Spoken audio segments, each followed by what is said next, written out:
Hello everyone, this is Neha. Welcome to Neha Management Classes. Today we are going to discuss about the supply chain management and logistics.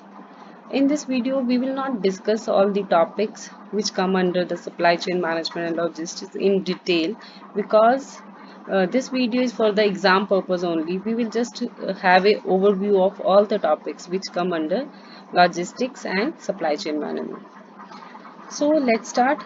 First of all, we will see what is supply chain management. Basically supply chain management क्या है? सी जब भी आप customer को कोई product किसी form में देते हैं that can be in goods और सर्विसेज, वो कहाँ से स्टार्ट होता है? That start with the raw material. आप पहले रॉ मटेरियल बाय करते हो, उसके बाद उसको मैन्युफैक्चरर या प्रोड्यूसर के पास भेजते हो और उसी प्रोडक्ट को आप आगे जो गुड्स की फॉर्म में आपके पास बनकर आया है आप उसको कस्टमर के पास सप्लाई कर देते हो. ओके, तो इस रॉ मटेरियल को फाइनल प्रोडक्ट में चेंज करने के लिए जितनी भी हमारी एक्टिविटीज थी जो अक्कर हुई, like sales and operation, procurement is आप जो उनसे परचेज करते हो, खरीदते हो from the supplier. Okay, warehousing, logistics, logistics है यहाँ से चीजें मूव कर रहे हो, जो आप गुड्स आपके यहाँ से मूव करके मैन्युफैक्चर प्लांट के पास गई, प्लांट से मूव करके आपके पास होलसेलर के पास गई, देन रिटेलर, रिटेलर से आपके कस्टमर के पास गई. That is logistics, means physical movement of goods. या फिर आपका फोरकास्टिंग, फोरकास्टिंग इज कि आप कस्टमर की नीड्स को आइडेंटिफाई कर रहे हो और फोरकास्ट कर रहे हो कि उनको किस क्वालिटी में और कितने नंबर में वो गुड्स चाहिए. तो ये सारी की सारी एक्टिविटीज हैं जो कि चेन में एक दूसरे से कनेक्टेड हैं. इनको मैनेज करना in a proper way, that is supply chain management. or with in definition you can see this is centralized management of the flow of goods and services and include all the processes that transform raw material into final product. Means आपका raw material जब final product में change हो जाता है तो उसमें जितने भी आपके प्रोसेस इंक्लूड हुए हैं उनको आपको इतना एफिशिएंटली मैनेज करना है कि आप वहाँ पे एक्सेस जो कॉस्ट है उसको कट कर सके and you can deliver the product of good quality to the consumer at soon as soon as possible, at fastest mode. तो ये आपका सप्लाई चेन मैनेजमेंट है और इसको प्रॉपरली मैनेज करके ही कोई भी कंपनी आपकी लीडरशिप में आ सकती है. Reason being there are so many companies which are dealing in supply chain management, like retailing में आप अगर डील कर रहे हो, if you are producing anything, तो वही कंपनीज एज ए लीडर आपके सामने आएंगी जिनमें बहुत अच्छे से सप्लाई चेन मैनेजमेंट होगा, अदरवाइज नहीं. ओके, इससे एक तो आप कॉस्ट जो है वो एक्सेस कॉस्ट है उसको कट कर लेते हो, आप कंज्यूमर को फास्टर मोड में चीज़ें प्रोवाइड कर सकते हो. इवन आप लॉ सूट से अगर आप गुड क्वालिटी चीज़ें दे रहे हो, आप टाइमली उनको डिलीवर भी कर रहे हो, देयर इज़ नो गैप और शॉर्टेस्ट टाइम में गुड क्वालिटी चीज़ें आपने पहुंचा दी, तो आप बहुत सारे एक्स्ट्रा एक्सपेंसेस जो कि आपको लॉ सूट से भी लॉ सूट पे भी आपको खर्च करने पड़ सकते हैं, उनसे भी आप बच सकते हो. Okay, this is supply chain management. Next is supply chain management में हम पढ़ेंगे कि बेसिकली कौन सी एक्टिविटीज और किस तरह से फ्लो ऑफ आपका गुड्स होता है या फ्लो ऑफ कैश होता है. तो बेसिकली और हम ये भी डिफरेंस देखेंगे कि लॉजिस्टिक्स मैनेजमेंट से ये कैसे डिफरेंट है. सी सप्लाई चेन मैनेजमेंट जो है ये एक हॉलिस्टिक अप्रोच है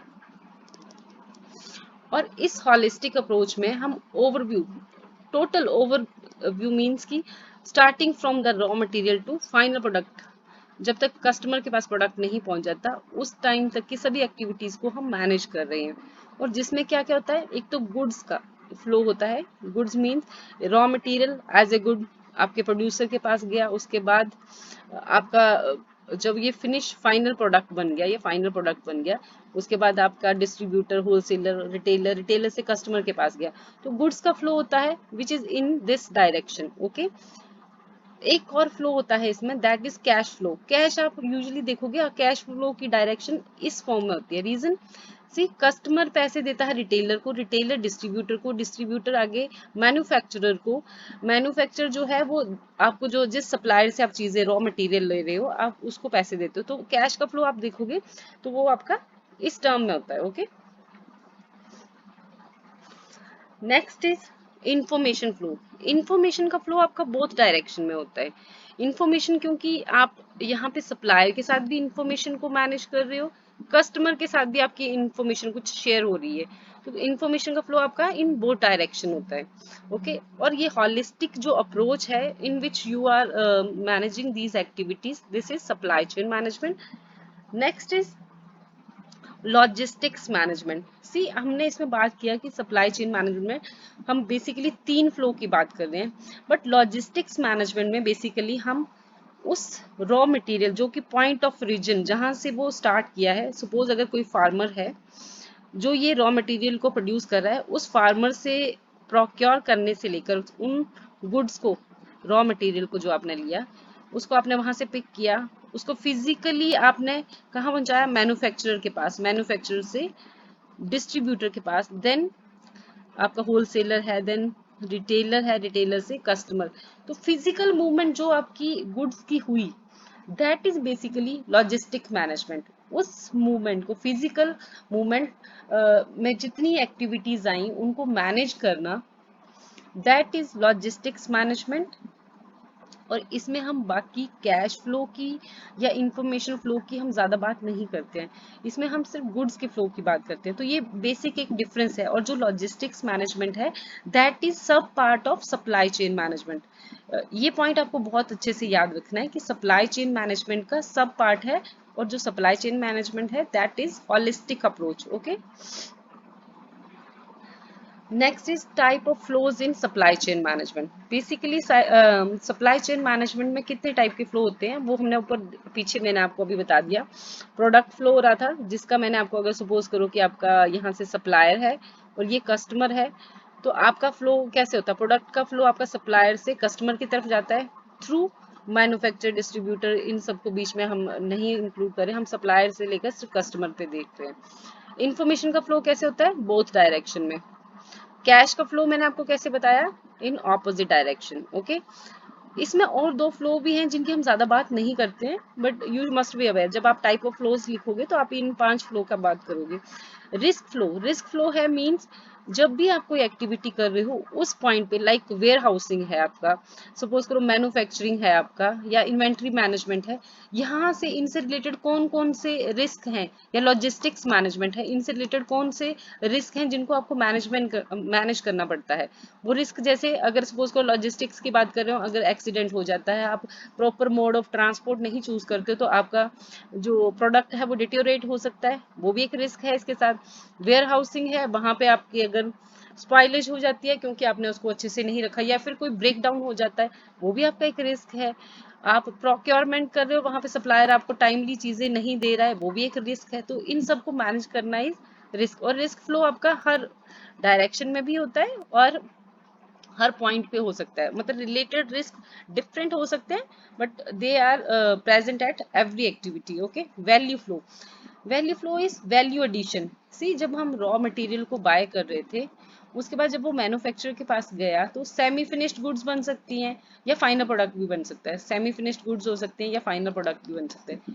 तो उसमें क्या होता है कि आप वैल्यू एडिशन करते हो, मीन्स आपने इसमें कुछ एक नया फीचर ऐड ऑन ही किया है जिससे उसकी क्वालिटी इन्हांस होती गई है, वो चीज़ कंज्यूमेबल फॉर्म में आती गई है, कंज्यूमर उसको इजीली कंज्यूम करेगा। उसके बाद जब मैन्युफैक्चरर ने उसकी पैकेजिंग कर दी तो एक आपने उसके अंदर एक और फीचर ऐड कर दिया।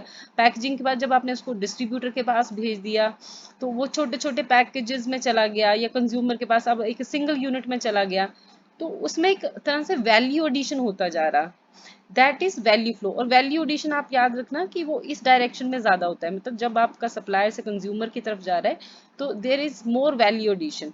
Okay, next is challenges in supply chain management. तो आप देख सकते हो कि हमें सप्लाई चेन मैनेजमेंट में क्या क्या चैलेंजेस फेस करने पड़ सकते हैं, लाइक क्वालिटी कस्टमर सर्विस। कोई भी कस्टमर आपसे तभी चीज़ें खरीदेगा जब तक आप उनको better quality at the same price देते हो। ओके, रिस्क मैनेजमेंट वो मैंने आपको बता दिया, क्योंकि कि हर हर पॉइंट पे, हर एक्टिविटी में अलग अलग रिस्क एसोसिएटेड है उनसे, तो उनको आपको मैनेज करना, that is very big challenge for the supply chain management. Costing, कम से कम कॉस्ट आनी चाहिए।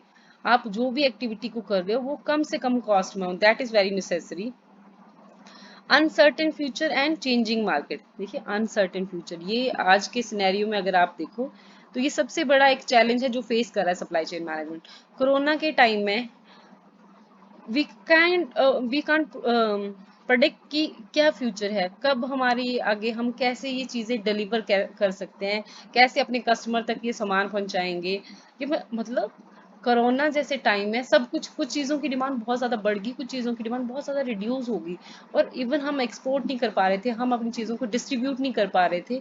ये एक बहुत बड़े बड़े चैलेंजेस आते गए। वो क्यों, वो इतना अनसर्टेन फ्यूचर है, नो बडी वॉज अवेयर। हमने सपोज करो यहाँ पे 1000 में किसी चीज़ की प्रोडक्शन कर ली है, बट ड्यू टू कोरोना हमें पता ही नहीं है उसकी कंजम्पशन अब कब होगी जाके। इसमें कुछ चीज़ों की क्वालिटी तो वैसे ही खराब हो जाएगी, उनकी ओवर डेट हो जाएगी, शेल्फ लाइफ खत्म हो जाएगी। तो ये एक बहुत बड़ा वो चैलेंज है जिसको किसी भी सप्लाई चेन मैनेजमेंट वाली टीम को मैनेज करना सबसे टफ टास्क हो सकता है। Okay, next, unforeseen delays. आप पता नहीं लगा सकते हो, जो आपको दिख भी नहीं रहे हैं वो डिलेज आ जाएं। जैसे अभी कोरोना के टाइम में आप चीज़ें सपोज करो आपकी शिपमेंट पोर्ट पे पड़ी है, बट अब वो शिप नहीं हो पा रही है, आप उसको एक्सपोर्ट नहीं कर पा रहे हो, तो ये ऐसे डिलेज।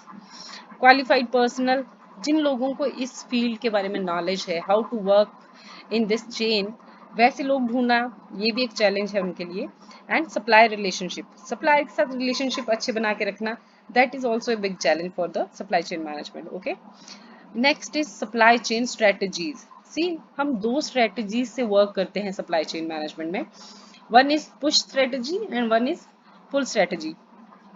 पुश में आपने एक चीज ध्यान रखनी है, इसमें जो आपका मैन्युफैक्चरर है वो फोरकास्ट करता है, फोरकास्ट करता है खुद, यहाँ पे फोरकास्ट करता है वो खुद कस्टमर की डिमांड को, एंड देन ही produce the goods and supply it into the market. Means इसने खुद फोरकास्ट किया और वहां मार्केट में उस चीज को डिलीवर कर दिया। ओके, ये है पुश स्ट्रेटजी। पुश का मतलब धक्का दे रहे हो, आपने जो सामान बनाया उसको मार्केट में आपने पुश कर दिया। पुल स्ट्रेटजी से बिल्कुल ऑपोजिट है, इसमें आपके पास पहले खुद ऑर्डर होगा, जो मैन्युफैक्चरर है उसके पास पहले कस्टमर का ऑर्डर आएगा, फिर वो मैन्युफैक्चरर उस कस्टमर के ऑर्डर के अकॉर्डिंग यहाँ पे प्रोडक्शन करेगा। लाइक पहले कस्टमर में 1000 आपको सैनिटाइजर या फिर मास्क का आपको ऑर्डर दे दिया है, और अब ये इंडस्ट्री जो कि मास्क बनाती है वो उसके अकॉर्डिंग 1000 मास्क प्रोड्यूस कर रही है, that is pull strategy. Push में क्या हुआ, इसमें सेम एग्जांपल है, इस मैन्युफैक्चरर ने सोचा कि अभी कोरोना टाइम चल रहा है, we need to produce more mask, तो उसने खुद एक प्रेडिक्शन लगाई कि यहाँ पे मुझे लगता है कि अराउंड 500 या मैं 1500 यहाँ पे मैं अपने क्या कर लेता हूँ, मास्क प्रोडक्शन कर लेता हूँ पर डे के हिसाब से, और इतनी मेरी वहाँ पे कंजम्पशन हो जाएगी। ये खुद फोरकास्ट कर रहे हैं और यहाँ पे ये ऑर्डर के अकॉर्डिंग फोरकास्ट कर रहे हैं। तो ये दोनों एक डिफरेंस है, पुश स्ट्रेटजी और पुल स्ट्रेटजी। इनकी अपनी अपनी एडवांटेजेस भी हैं और अपनी अपनी डिसएडवांटेजेस भी हैं, वो हम यहाँ पे डिस्कस कर लेते हैं। ठीक है, सी, यहाँ पे क्या होता है, पुश स्ट्रेटजी में हम ये फोरकास्ट के ऊपर बेस्ड है, तो इसमें आपके पास या तो शॉर्टेज भी हो सकती है या सरप्लस चीजें हो सकती हैं बहुत सारे पॉइंट्स पे, तो ये इसका एक ड्रॉबैक है। बट पुल स्ट्रेटजी में क्या होता है कि हम वहाँ पे कंज्यूमर की डिमांड के अकॉर्डिंग ही प्रोडक्शन कर रहे हैं, सो इससे क्या होता है कि आपकी शॉर्टेज भी नहीं हुई और आपको सरप्लस इशू भी नहीं आया सप्लाई चेन, ये इसका एक प्लस पॉइंट है। ओके, अब हम पढ़ेंगे लॉजिस्टिक्स मैनेजमेंट। लॉजिस्टिक्स मैनेजमेंट में बेसिकली क्या है, अकॉर्डिंग टू फिलिप कॉटलर, वो कहते हैं कि ये फिजिकल फ्लो ऑफ मटेरियल है। मटेरियल क्या थे वो, गुड्स एंड सर्विसेज, गुड्स की बात करें हम, ये फिजिकल फ्लो ऑफ गुड्स है या मटेरियल है या फिनिश्ड गुड्स हैं, जो कि point of point of reason मतलब जहां से आपने स्टार्ट किया था, जहां से वो स्टार्ट हुई थी रॉ मटेरियल, जैसे हमने फार्मर से बात की थी कि फार्मर से आपने रॉ मटेरियल बाय किया, वहां से लेकर पॉइंट ऑफ कंजम्पशन तक physical movement of goods. Point of consumption मतलब कंज्यूमर, कंज्यूमर ने जब तक उसको कंज्यूम नहीं कर लिया या उसके पास कंज्यूमर के पास ये चीज नहीं पहुंच सकी, तब तक जो फिजिकल मूवमेंट हम करते हैं उन प्रोडक्ट की, यहाँ से लेके रॉ मटेरियल की फॉर्म में, फिर मैन्युफैक्चर के पास जाके वो सेमी फिनिश्ड गुड होगी या फिनिश्ड गुड होगी, उसका distributor to retailer, retailer to customer, ये सारी जो फिजिकल मूवमेंट है that comes under the logistics management. ये फिलिप कॉटलर के अकॉर्डिंग इसकी डेफिनेशन है। इसका सिग्निफिकेंस क्या है? ये कॉस्ट रिडक्शन करता है, प्रॉफिट मैक्सिमाइज करता है। इसमें sound inventory management, inventory management आपको पता ही है क्या होता है। इन्वेंट्रीज जो हमारी रॉ मटेरियल के फॉर्म में भी हो सकते हैं, सेमी फिनिश्ड भी, और जो आपके इन्वेंट्री मैनेजमेंट का मैंने एक अलग से वीडियो बनाया है, आप उसको डिटेल में जाके पढ़ सकते हो, जिसमें economic order quantity, inventory management techniques, ये सब हमने डिस्कस किए हैं, तो प्लीज़ उसमें आप जाकर देख सकते हैं। इफेक्टिव कम्युनिकेशन सिस्टम, इससे हो जाता है आपका, ये सिग्निफिकेंस है, या इसको हम ऑब्जेक्टिव भी बोल सकते हैं। Efficient flow of manufacturing operation, अगर प्रॉपर आपकी लॉजिस्टिक मैनेजमेंट टाइमली और बहुत अच्छे एफिशिएंटली होती रहेगी तो आपके मैन्युफैक्चरिंग ऑपरेशन भी डिले नहीं होंगे और वो भी टाइमली होते रहेंगे, और इससे आपको कॉम्पिटिटिव एज मिल जाता है, आप बाकी कंपनी से ज़्यादा अच्छा परफॉर्म कर सकते हैं। Next is classification of logistic activities. Logistic activities को हमने क्लासीफाई किया है बेस्ड अपॉन द उनका flow, inbound logistic and outbound logistic. ये बहुत सिंपल है। इनपुट और आउटपुट के बारे में आपने सुना है। जब आप रॉ मटेरियल को जब तक आप प्लांट में नहीं लेकर आए, वो चीज़ें जो इसमें आ रही हैं फिजिकल मूव होकर आपके प्लांट में आ रही हैं, वो आपके इनबाउंड लॉजिस्टिक्स में आ जाएंगी। आउटबाउंड में वो आएंगी जो यहाँ से आउटपुट निकल रही है, मतलब फाइनल प्रोडक्ट की फॉर्म में। और उसके बाद जितने भी आप फाइनल प्रोडक्ट बन के वो डिस्ट्रीब्यूटर के पास गया, रिटेलर के पास गया, वो सारे लॉजिस्टिक्स आपके आउटबाउंड लॉजिस्टिक्स में आ जाएंगे। तो इसमें इतना कंफ्यूजन वाला कुछ नहीं है, ये मैंने आपको बता दिया है। लॉजिस्टिक्स में इनबाउंड सप्लाई से स्टार्ट होगा और प्लांट तक चलेगा, ओके। और प्लांट में देखिए इनबाउंड लॉजिस्टिक्स भी आ रहा है, आउटबाउंड लॉजिस्टिक्स भी आ रहा है, और उसके बाद कस्टमर टिल कस्टमर, वो सारे आपके आउटबाउंड लॉजिस्टिक्स में। तो ये एक तरह से आपको डिवाइड कर रहा है। प्लांट में आपके इनबाउंड लॉजिस्टिक्स सप्लाई से लेके, सप्लायर से लेके, आप जिसको आप बोल सकते, सप्लायर से लेके प्लांट तक, और यहाँ पे प्लांट से लेके कस्टमर तक, ये सारे लॉजिस्टिक मैनेजमेंट की बात करें। एक और टर्म है यहाँ पे थर्ड पार्टी लॉजिस्टिक्स। सपोज जो काम आपकी कंपनी पहले ट्रेडिशनली आप करते थे, बट अब उसके लिए आपने एक एक्सटर्नल ऑर्गेनाइजेशन को हायर कर लिया है, उसको हम थर्ड पार्टी लॉजिस्टिक्स बोलते हैं। थर्ड पार्टी तो आपको पता ही है, मतलब तीसरा बंदा, कोई भी तीसरी पार्टी।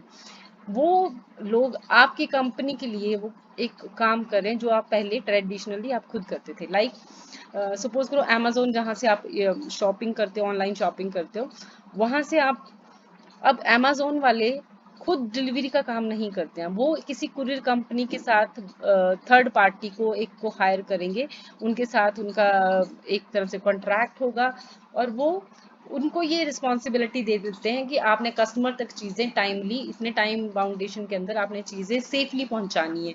तो ये थर्ड पार्टी लॉजिस्टिक्स का एक बेस्ट एग्जांपल है। मीन्स कि डिलीवरी का काम अमेजोन खुद नहीं कर रही है, उसने उसके लिए थर्ड पार्टी को हायर कर लिया, okay. Model in logistics management, इसमें कौन कौन से मॉडल्स आते हैं? Forecasting model, mathematical program, location model, allocation, distribution, inventory model, routing model, scheduling model. अब देखिए, ये देखिए इन्वेंट्री मॉडल क्या है या रूटिंग मॉडल क्या है, ये क्या बात करें। इन्वेंट्री मॉडल्स में क्या आना चाहिए रूटिंग मॉडल में? जैसे रूटिंग मॉडल में आपको एक चीज, एक इस मॉडल को मैं आपको ध्यान से समझाती हूँ। बेसिकली ये कुछ नहीं है, एक तरह से एक ग्राफिकल रिप्रेजेंटेशन होती है कि आपको एक मॉडल बना के, जैसे हम बोलते हैं ना कि अपने आपने कोई इंफ्रास्ट्रक्चर बनाना है, उसका एक आप पहले मॉडल बना लेते हो कि कैसा बनेगा, कहाँ पे लोकेशन होगी, कहाँ पे कौन सी चीज़ की लोकेशन कहाँ पे होगी। वैसे ही आप इन एक्टिविटीज़ को जो कि लॉजिस्टिक्स मैनेजमेंट में आती है, उनके एक मॉडल तैयार कर लेते हो रफ, और उसके अकॉर्डिंग वर्क करते हो। जैसे मैं रूटिंग मॉडल की बात करती हूँ, सपोज करो कि आपको मैन्युफैक्चरर से या होलसेलर से आपको कस्टमर जो कि यहाँ पे है, स्टे करता है, आपने वहां तक उस सामान को पहुंचाना है, गुड्स को, फाइनल प्रोडक्ट्स को पहुंचाना है। तो आप एक तो बाय एयर जा सकते हो, एक आप बाय रोड जा सकते हो, एक बाय आप ट्रेन जा सकते हो, या बाय शिप आप जा सकते हो, वहां तक सामान पहुंचा सकते हो। अब इनमें से आप कौन सा रूट सिलेक्ट करोगे, ये डिपेंड करता है आपकी जो गुड्स हैं उनकी शेल्फ लाइफ पे भी करता है, उनकी कॉस्ट पे भी करता है। ऐसा ना हो कि उसकी अपनी कॉस्ट उसकी डिलीवरी कॉस्ट से भी ज़्यादा पड़ जाए। लाइक अगर सपोज करो कॉस्ट उस गुड की 100 रुपीज़ है, और आप उसको बाय एयर भेज देते हो कस्टमर के पास, और वहाँ पे एयर फेयर उसको पड़ जाता है 1000 रुपीज़, तो वो चीज़ कोई नहीं खरीदेगा, वो कस्टमर नहीं ले सकता। तो आप ये मोड ऑफ ट्रांसपोर्ट नहीं, बाय एयर वाला आप मोड ऑफ ट्रांसपोर्ट नहीं चूज करोगे। एयर वाले के लिए आप डायमंड गोल्ड की चीज़ें ऐसे कुछ भेज रहे हो, तो उनके लिए आप बाय एयर का कर सकते हो। या फिर आपने बहुत फास्टेस्ट मोड में कोई चीज़ भेजनी है जो कि बहुत ही अर्जेंट है और उसकी कॉस्ट भी बहुत ज़्यादा है और उसमें आपको बहुत ज़्यादा सिक्योरिटी की भी ज़रूरत है, तो आप बाय एयर भेज दोगे। अदरवाइज आप रोड वाला या फिर बाय ट्रेन वाला कोई मोड ऐसा चूज करोगे, तो आप मॉडल बनाओगे कि यहाँ से लेके, ऐसा भी हो सकता है आप मल्टी चैनल मोड भी कर सकते हो। यहाँ से लेके यहाँ तक मैं उसको थ्रू ट्रेन भेजूंगा और यहाँ से यहाँ तक ट्रेन का कोई प्रपोजल नहीं है, तो यहाँ से मैं बाय रोड भेज दूंगा। तो आपने ये रूट सेलेक्ट किया, that is your routing model. तो आपने ऐसे ही सबका डिस्ट्रीब्यूशन नेटवर्क की कहाँ कहाँ पे हमारा डिस्ट्रीब्यूटर होना चाहिए, कहाँ कहाँ पे होलसेलर, ऐसे ऐसे ये सबके मॉडल्स तैयार करने हैं। तो ये आपको डिटेल में पढ़ना पड़ेगा if any question comes from this topic. Okay, next है आपका लॉजिस्टिक्स कॉस्ट। लॉजिस्टिक्स कॉस्ट में हम बेसिकली 4 कॉस्ट की बात करते हैं: inventory management, warehousing cost और ट्रांसपोर्टेशन और डिस्ट्रीब्यूशन कॉस्ट। ये कॉस्ट, लॉजिस्टिक कॉस्ट में हम उस पैसे की बात कर रहे हैं जो हमने ये एक्टिविटीज करनी है और वहाँ वहाँ पे हमारा पैसा खर्च हो रहा है। इन्वेंट्री मैनेजमेंट के लिए वेयर हाउसिंग में आपने एक वेयर हाउस बनाया है अकॉर्डिंग टू योर गुड्स, वहाँ पे एक पर्सन को अपॉइंट किया है। वहाँ पे लॉजिस्टिक्स के लिए आपने ट्रांसपोर्टेशन मोड कौन सा चूज किया है, शिफ्टिंग के लिए लेबर लगा रहे हो या वहाँ पैसा लग रहा है, तो आपने ये सारा इन डिटेल डिस्कस करना है if question comes from this topic. Distribution cost कैसे कैसे पड़ती है आपको, आपने कौन सा चैनल चूज किया है, आपने इनडायरेक्ट मेथड से डिस्ट्रीब्यूट कर रहे हो, डायरेक्ट मेथड से कर रहे हो, अगर इंटरमीडिएटरीज आ रहे हैं उसमें एजेंट्स को इंक्लूड कर रहे हो तो उनको भी आपको पैसे देने पड़ते हैं। तो ये सारी कॉस्ट आपकी वो हो जाएगी logistics cost. Next is bullwhip effect. आपका लॉजिस्टिक्स मैनेजमेंट में एक बहुत इंपॉर्टेंट टॉपिक है वुल विप इफेक्ट। ये क्या है? आपने वुल विप का नाम सुना है? एक चाबुक की तरह होता है जिसमें आप हल्का सा एक रिफ्ट देते हो, तो वो चाबुक की जो वेव है वो यहाँ से थोड़े से रिफ्ट देने से यहाँ से स्टार्ट होके इतना लंबा एक वेव बना देता है एंड में, इसलिए इसको वुल विप का नाम दिया गया है। बट ये है क्या, बेसिकली है क्या? वुल विप इफेक्ट बेसिकली आपका सप्लाई चेन मैनेजमेंट की इनएफिशिएंसीज को शो करता है। मींस ये एक फिनोमिना है which demand forecast yield supply chain inefficiency. It refer to the increasing swing in inventory in response to the shift in customer demand as one move further in supply chain management. Customer demand ने एक छोटा सा shift किया, means अगर कोई customer regularly 10 चीजें demand कर रहा था, इस बार उसने 15 चीजों की डिमांड रख दी। अब रिटेलर को लगा कि ये डिमांड बढ़ने वाली है, उसने इसके आगे 20 की रख दी। उसने नेक्स्ट होलसेलर ने इसी को प्रेडिक्ट किया कि रिटेलर इस पास ज्यादा मांग रहा है, उसने 25 की कर दी। नेक्स्ट उसने मैन्युफैक्चरर के पास 50 की चलेगी और सप्लायर के पास 60 की चलेगी सपोज करो। तो क्या हुआ, एक छोटा सा स्विंग जो कि 5 यूनिट्स का एक्स्ट्रा आया था, मतलब इसने 10 की जगह 15 कर लिया, तो बाय रूल तो ये 15 तक ही बढ़ना चाहिए था, यहाँ पर 15 आगे आगे जाता, बट ऐसा नहीं हुआ। रिटेलर अपनी तरफ से ही एक खुद प्रेडिक्शन करते गए कि डिमांड में इंक्रीज हो, ये स्विंग बढ़ता बढ़ता सप्लायर के पास कौन सा 60 तक पहुंच गया। और क्या हुआ कि 60 जहां 15 की डिमांड आनी थी, वहां आपके पास कौन सी डिमांड आ गई, 60 की। तो मतलब 45 यूनिट्स एक्स्ट्रा मैन्युफैक्चर होगी।